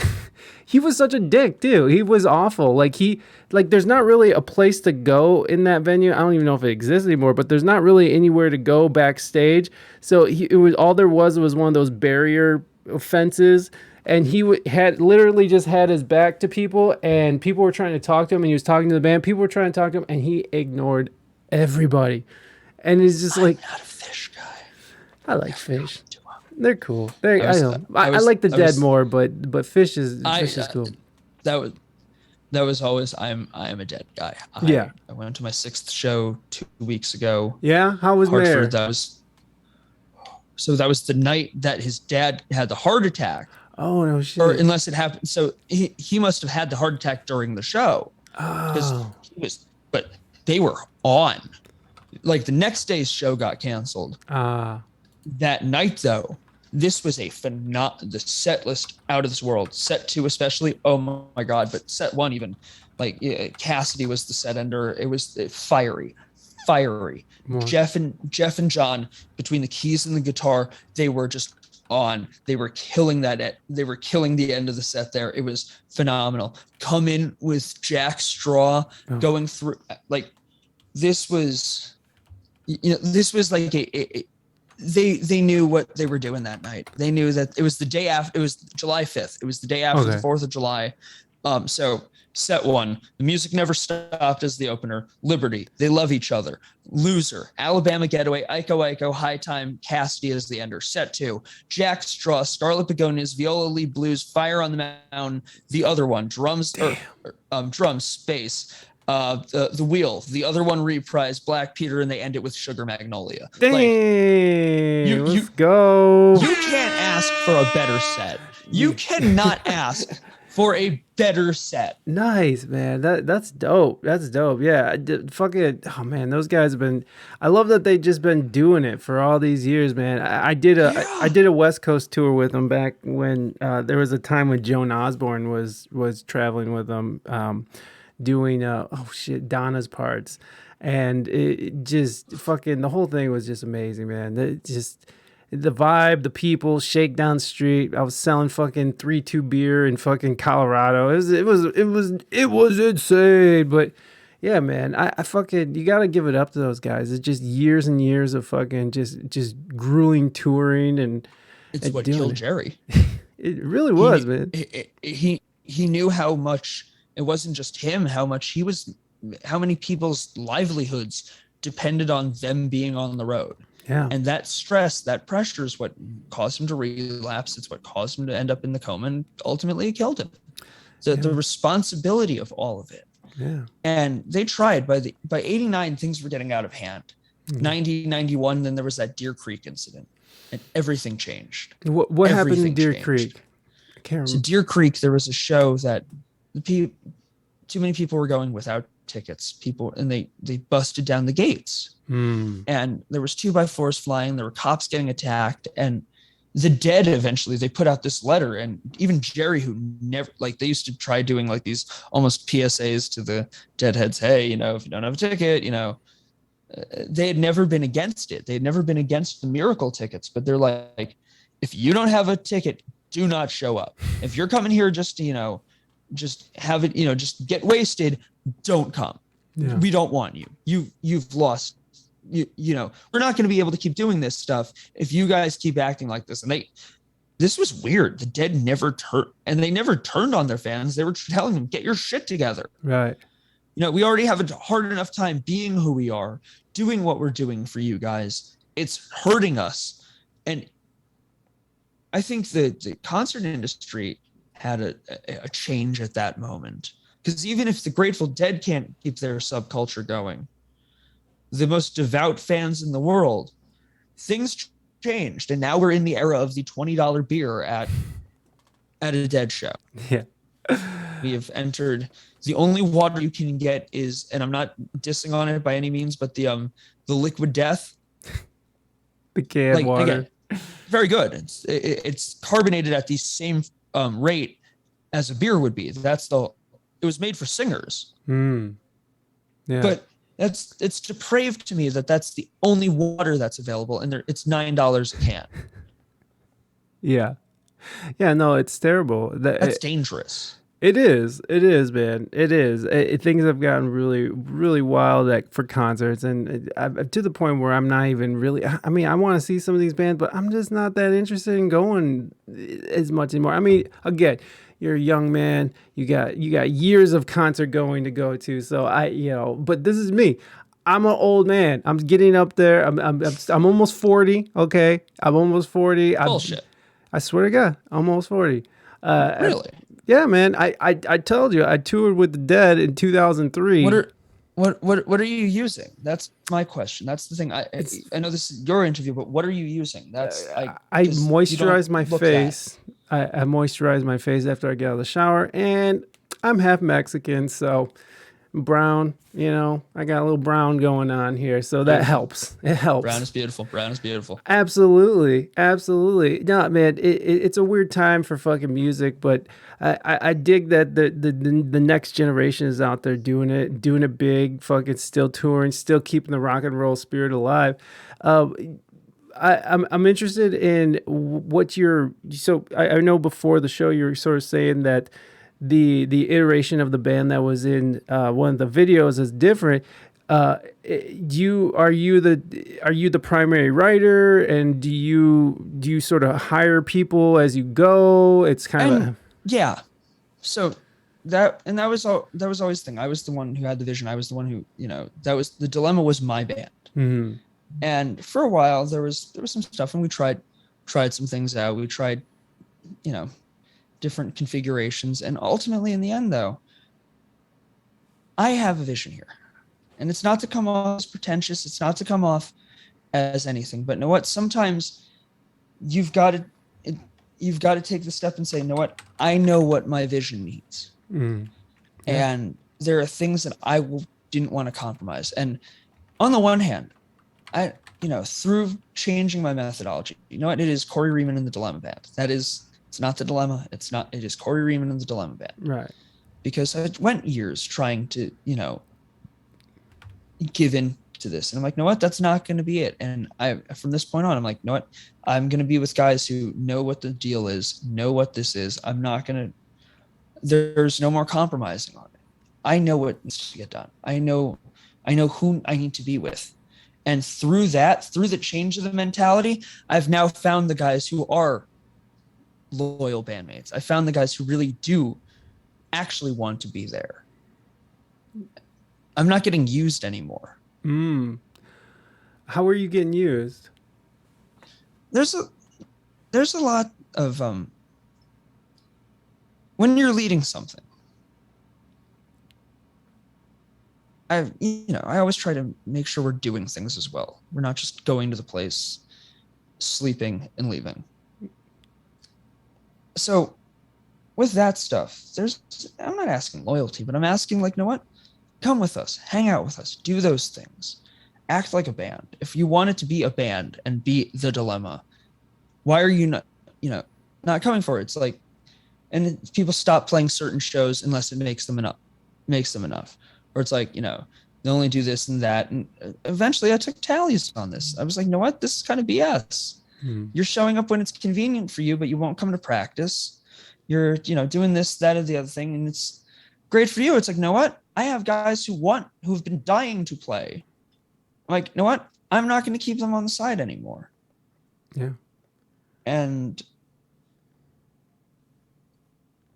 it sucks when other people bring friendship into it, and affect friendships that didn't need to get unaffected. But you know what?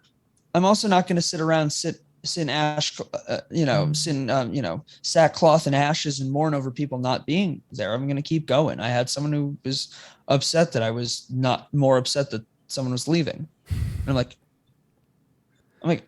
it's not that I'm not upset. But you know what? I can't just sit around and stagnate and just wait to die. Right.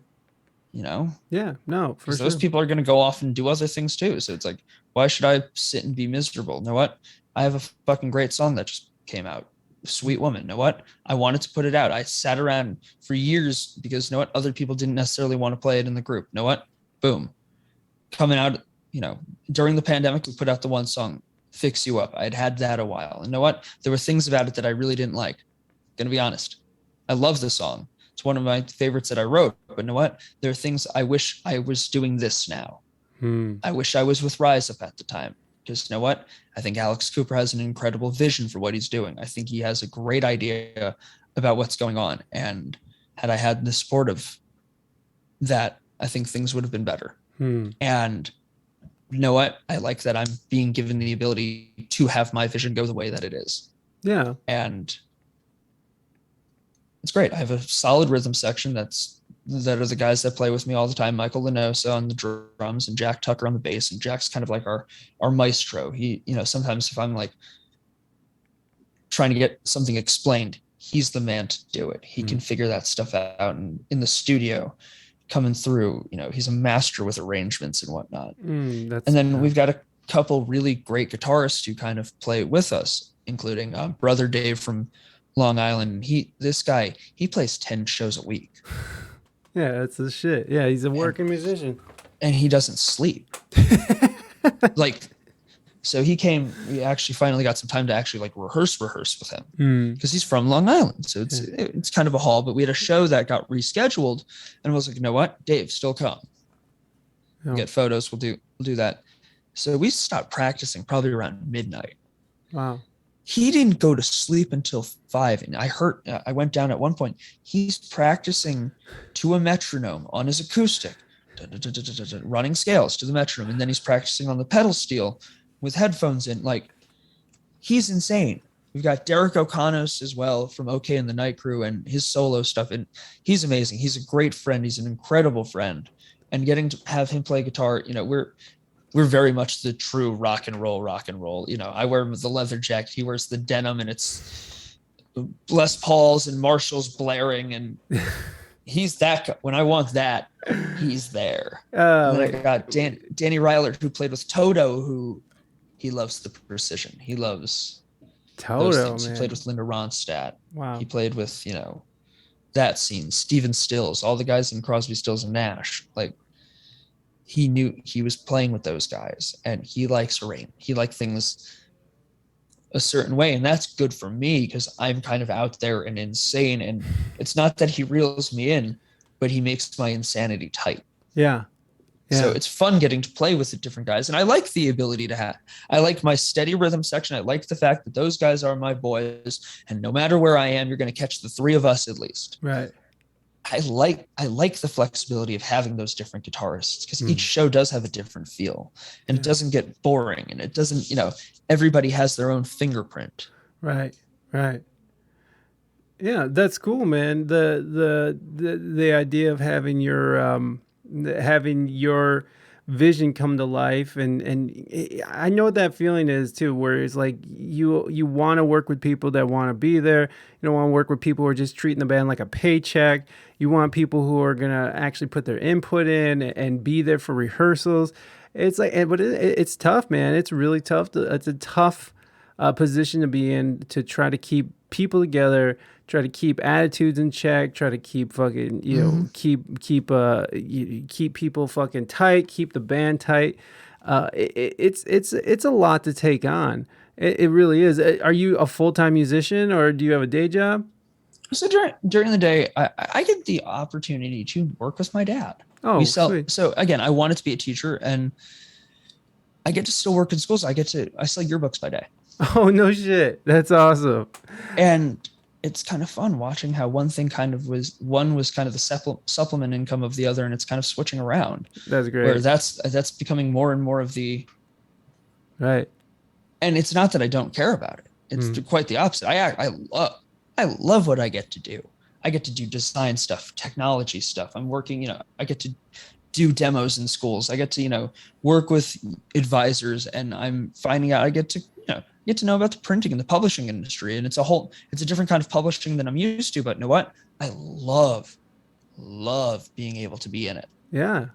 Yeah. Utilizing different skills, building different skill sets.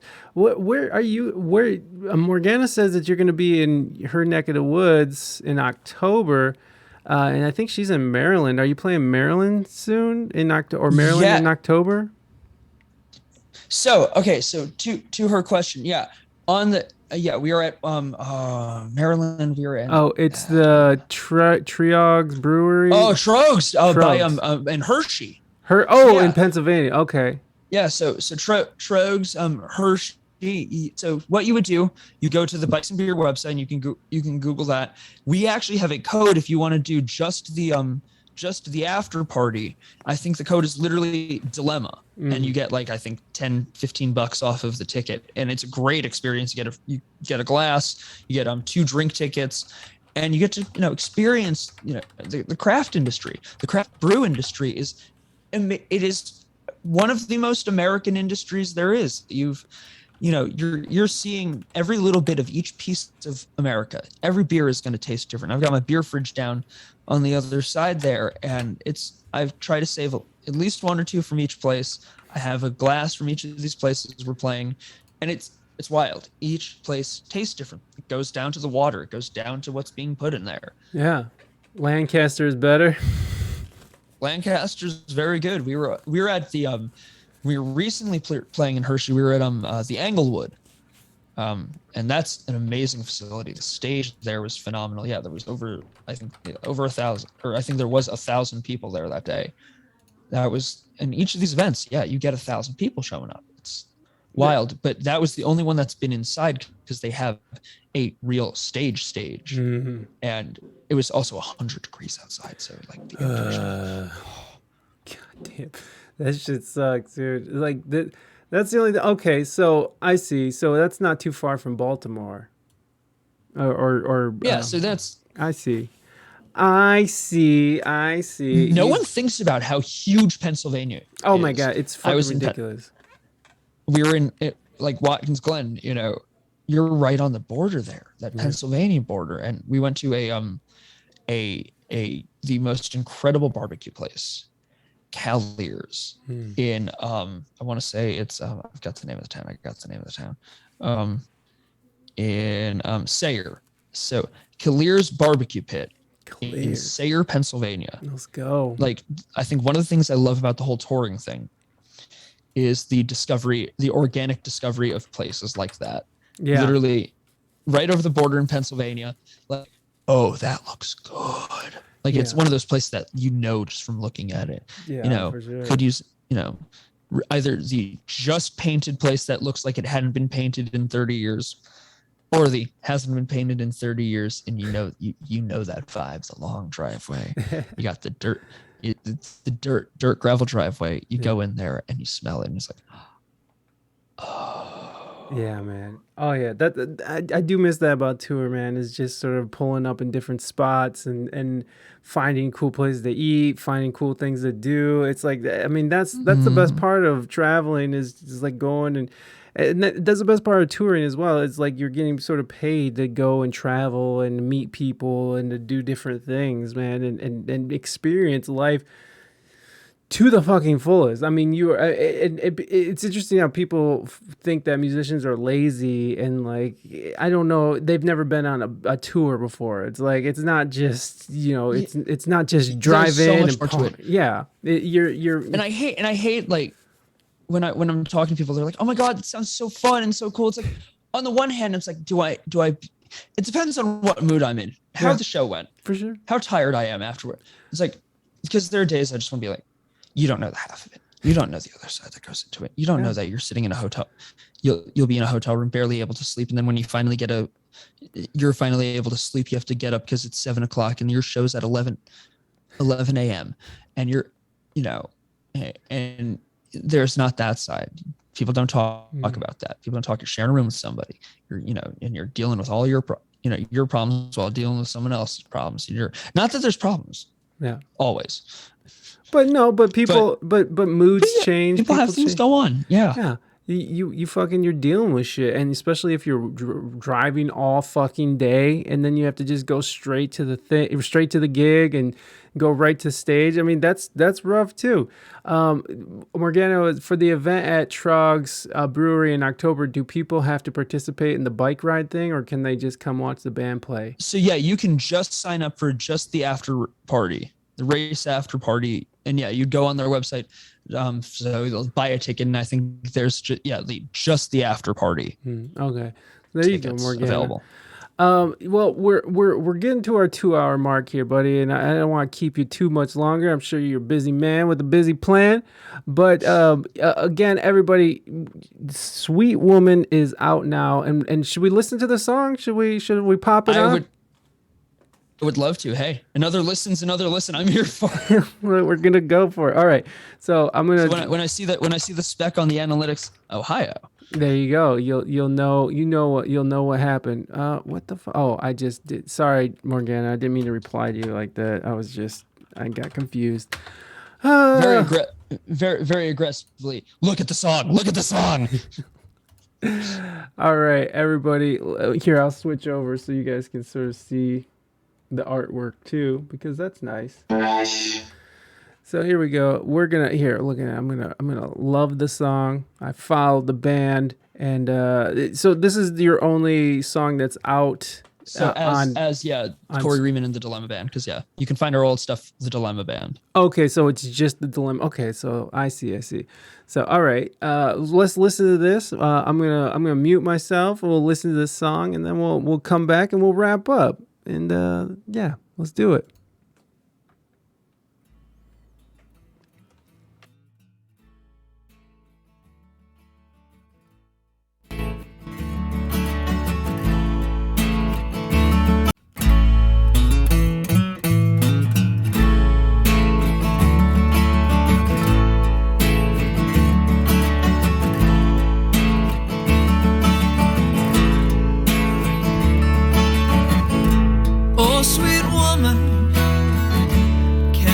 Tell you what is wrong.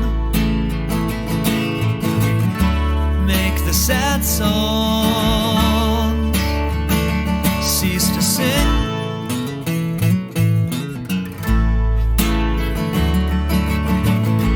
Oh, sweet woman, can I make you mine? All is fine in your dominion.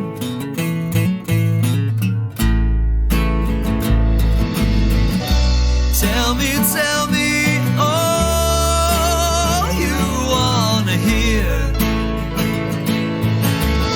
And maybe your heart will lose its fear.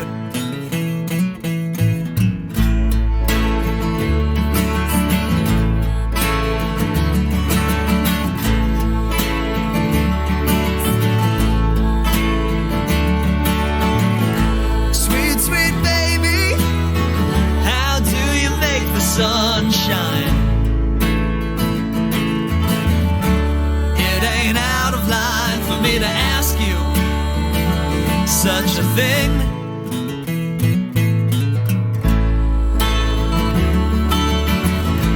Oh, loving child, in the night I hold no hate. And today I can see all the light from the love in the heat of the night.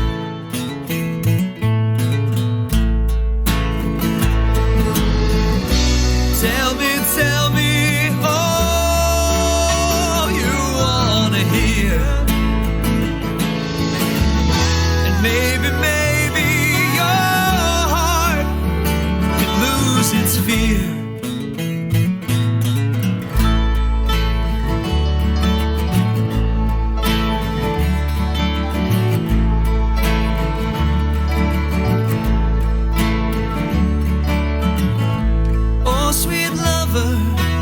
Muse to all of my rhymes. Give me a sweet time and happy we both can be.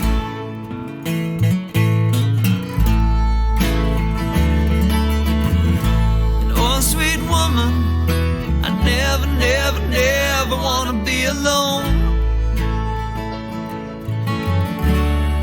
And when we're home, you know nothing can be wrong.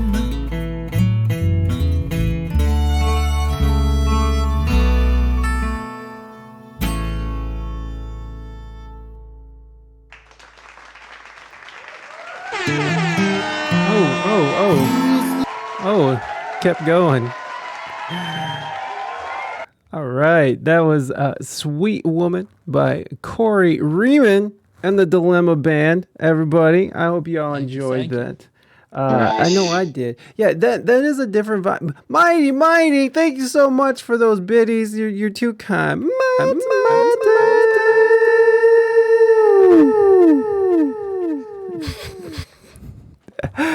Thank you so much, Mighty, for those 500 biddies. You're the best.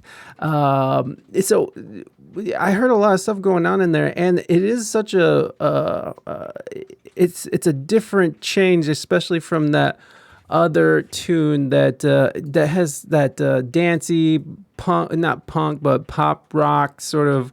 I almost got Rapture vibes from it, but the fix you up.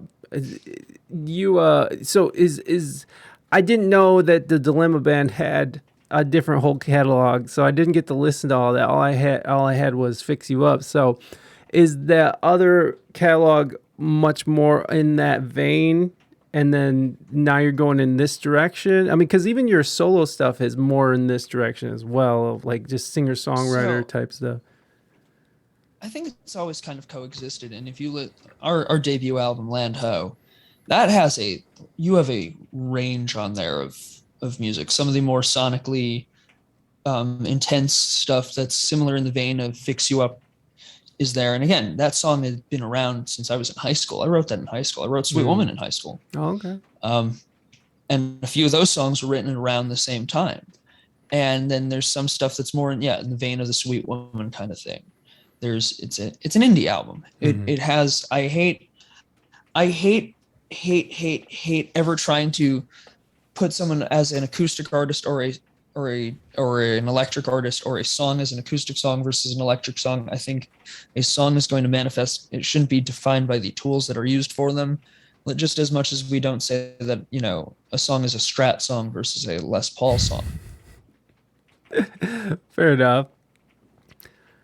Well, I dig it, man, and I definitely got the sense that I definitely am hearing like that old school like 70s, a folk rock sort of vibe going on as well. Like I could tell you're a student of the old school classic rock, which now classic rock is fucking Nirvana, but whatever. But that always makes me wonder. I'm like, when do you get to expand the timeline of a genre? Yeah, what's that cutoff, son? Because isn't that just dad rock then? I'm fine with at this point I'm fine with calling Nirvana dad rock, but I don't know if I can call it classic rock. I don't know, man. I think classic rock holds in one space and time. I think classic rock, you're going from the late 60s into 89. Yeah, we can go with that. I know Nirvana's first release. They released Bleach in '89, and everyone can get with me. But I know that the Chili Peppers, technically their first album was '89. But again, I don't think you can call them classic rock to me. It's dad rock. It's the music of dads. I mean, call it what you will. It still makes me feel old as fuck because I was jamming that shit when I was in my young days. So I was like, what the fuck? Because there's a classic rock channel here that's like classic rock. It's been that way for many, many years. And I was here, I'm hearing Steppenwolf and then Led Zeppelin, and then here comes fucking classic rock. But then you hear Pearl Jam, and I'm like, what the? What is happening right now? That's not classic rock. That's dad rock. We'll go with dad rock. No one should be ashamed. No one. So who did it? Someone made a very good description of dad rock video, but pretty much it's the music that gives off a vibe of major paternal energy. Everything, let's say Pitchforks who did the video. Okay, and pretty much everything from your Simon and Garfunkel, your Steely Dan, your Fleetwood Mac, to Yes and the Grateful Dead and Eric Clapton And then even, eventually you've got stuff like Nirvana and Bon Iver is even kind of to a degree becoming dad rock. Like, it's the music of paternity. You have some bands that kind of can walk the line of both dad rock and mom rock, like Chicago and Fleetwood Mac, but there is an air of paternity to some of these bands. Like, it's something different than classic rock. I think it's kind of one of those square to rectangle things. Every, square's a rectangle, but not every rectangle's a square. I think all classic rock has the potential to be dad rock, but not all dad rock is classic rock. Yeah, I could see that. I mean, like, but that with that sentiment, I feel like every next generation is gonna be like, that's dad rock, or that's dad EDM. You know what I mean? Like, when your guys' generation is moving up in the world and getting older, these newer bands that are out now, and like Doja Cat is mom pop, like that's mom dance music. It's like, eventually it's all just turns into, what our parents used to listen to. Maybe. Well, yeah, and I think what's funny with it, a lot of music is defined by when it came out. We have eras. We have the classical era. We have the romantic era. We have the Baroque era. Yeah. We have the rock and roll era, or whatnot. Now we get into this weird place when the era stops when the era stops, but you're still making this music, because someone who writes compositional music today for an orchestra, what kind of music are you inclined to call that? Yeah, classical. Yeah, but it's not. Right. It was composed this week. Yes. And with that, I think dad rock should be the one that moves. Classic rock, this is the classic era of rock and roll. Right. This is the classic era of this. I think classic rock should be defined by by the time dad rock should be of the genre, the air of it, the vibe. Okay. Yeah. I'm down with that. I mean, I'm only bitching because I'm old as fuck, so that's the only reason why I'm bitching about it. But yeah, man, it's each generation. I don't know, man. Are you into well, who okay, so who's your big person, like your main influence, like as a guitarist and songwriter? Who do you think, who is your person or band? This breaks down to a few. This is bad. Well, I know it's easy. I know it's a hard song, a hard question. Okay. The Beatles made me love music. Bruce Springsteen made me want to go on stage. Pete Townsend made me pick up a guitar. Okay. Fair enough. And there have been plenty of other moments that are just like the groundbreaking moments. This first time you hear something, right? The first time you witness this, but though, if I had to use and then David Bowie. Bowie's awesome. David Bowie. I was the weirdo in high school who listened to Bowie and Lou Reed and the Velvet Underground and the New York Dolls. I was a punk. Hey. I loved my folk rock, which was weird. I wasn't defined by one genre or the other, because I was just as much into my Neil Young. Neil Young was the other guy on the guitar that kind of, and I will almost say his dichotomy, the way that whole thing that I hate, the acoustic electric thing, he was willing to be able to be, and was able to be both simultaneously. I always loved that about him. I admired that about him. His songs were the ones I was playing the most when I was in high school, probably. Yeah, he was able to sort of switch back and forth, right? Without anybody sort of being like, what the fuck? Like when Bob Dylan stepped out with electric guitar and people were booing. It's like Neil Young could sort of traverse between two worlds, and it was just always a part of what he was. Yeah. Because he was the most intense when he was on the electric, but he also, the intimacy of him on the acoustic. And there were albums where he would be doing both, like the album Everybody Knows This Is Nowhere. That's Cinnamon Girl, Down by the River. But you also have a bunch of the acoustic ballads. After the Gold Rush, the title track. He's on the piano. That really sad. Ironically, the first song I ever learned on guitar was a song on the piano, and it was that song. But you have that song's there. But you also have fucking Harvest Moon, man. Like Jesus Christ. Yeah, you have Harvest Moon, and then you also have Alabama and Southern Man on there. Yeah. You have this. Yeah. You've got a big jump there. He did it. He knew how to do it. Harvest is just as electric as it is acoustic. Yeah. Heart of Gold is on the same album as no, that's not Cowgirl in the Sand. That's also on Everyone Knows This Is Nowhere. But this long electric jam, like he could do those. He could do these sweet pop acoustic songs, but then also have the elaborate, extended, improvisational, melt your face sonic. shit. Yeah. Man, no, he was cool. Yeah, Neil Young, man, give it up for Neil Young.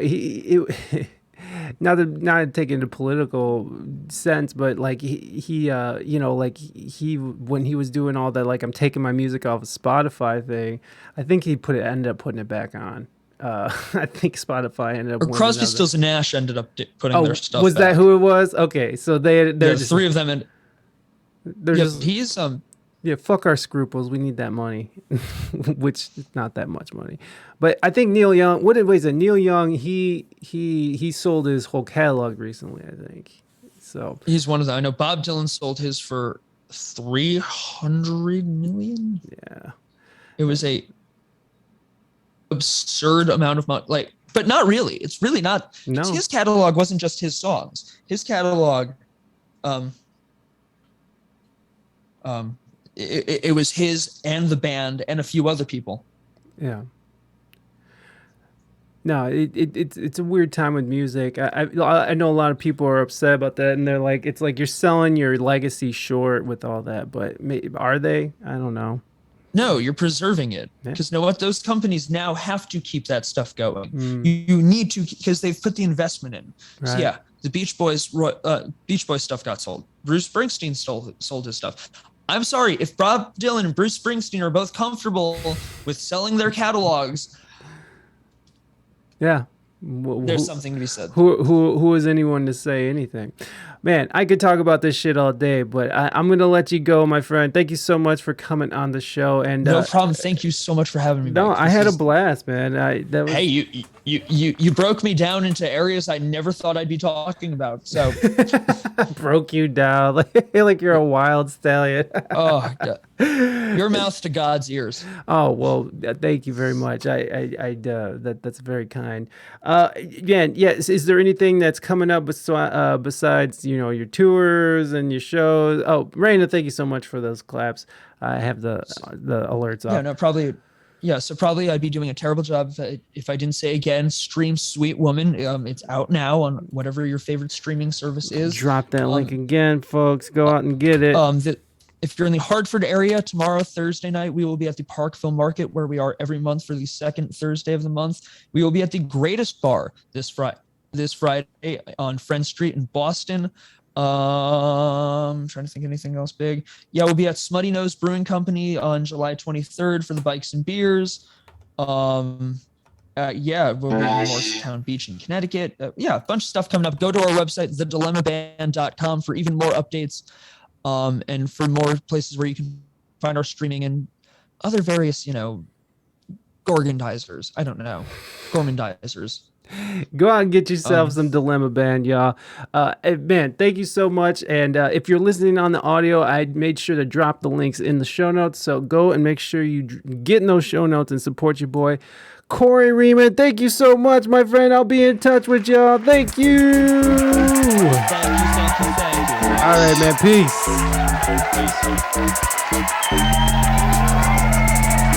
Oh.